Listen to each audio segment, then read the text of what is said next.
Hello, I'm Nutraceutical Activity of Rhamnus. It's a pleasure to submit a new podcast for you. And in a previous podcast, I talked to you about the use of fungistatic hybrid films for controlling the soft rot of Hass avocado, which is an ethnic food from Mexico. This time, I will address a recent investigation about the biological activity of the berries from Rhamnus pompana, a native food from the northern highlands of Puebla, Mexico.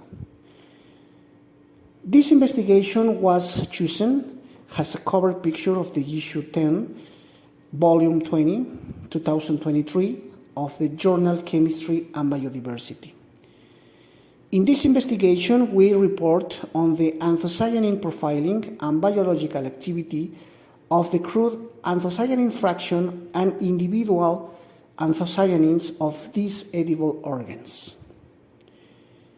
We observed the presence of 5 major anthocyanins and noted that their abundance was actually higher than that reported in conventional berries such as strawberries, blueberries, and blackberries. We also observed that the crude fraction produced an inhibitory activity on alpha amylase and ornithine decarboxylase.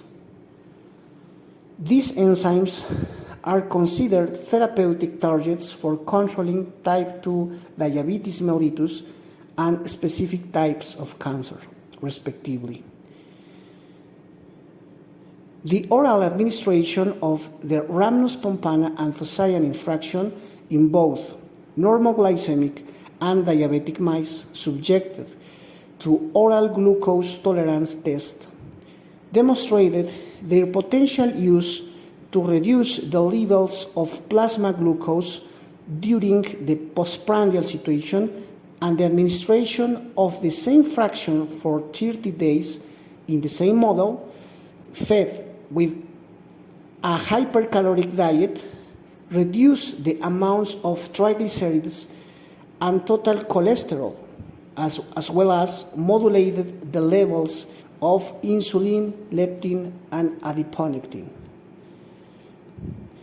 These results suggest that the regular consumption of the anthocyanins from Rhamnus pompana may be helpful for treating disorders associated to the metabolic syndrome. On the other hand, in this investigation, we also found that pelargonidine triol rutinoside, which was one of the most abundant anthocyanins of Rhamnus pompana, competitively inhibited the enzymatic activity of ornithine decarboxylase.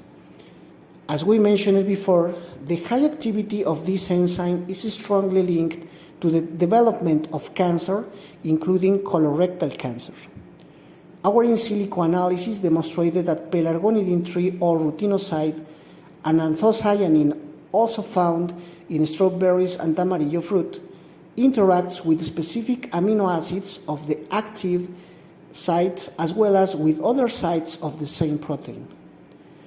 The in vitro evaluation of this natural pigment in DLD1 colorectal cancer cells revealed its capacity to reduce their viability and also decrease the endogenous levels of putrescine, spermine, and spermidine, which are related products of ornithine decarboxylase activity. Then, this part of our investigation demonstrates that pelargonidine triol rutinoside may be a valuable nutraceutical for the prevention of colorectal cancer, but further investigation would endorse our findings. Listeners are encouraged to read the complete investigation in the corresponding link attached to this podcast. Please, pleasure to share this information with listeners. Have a nice day.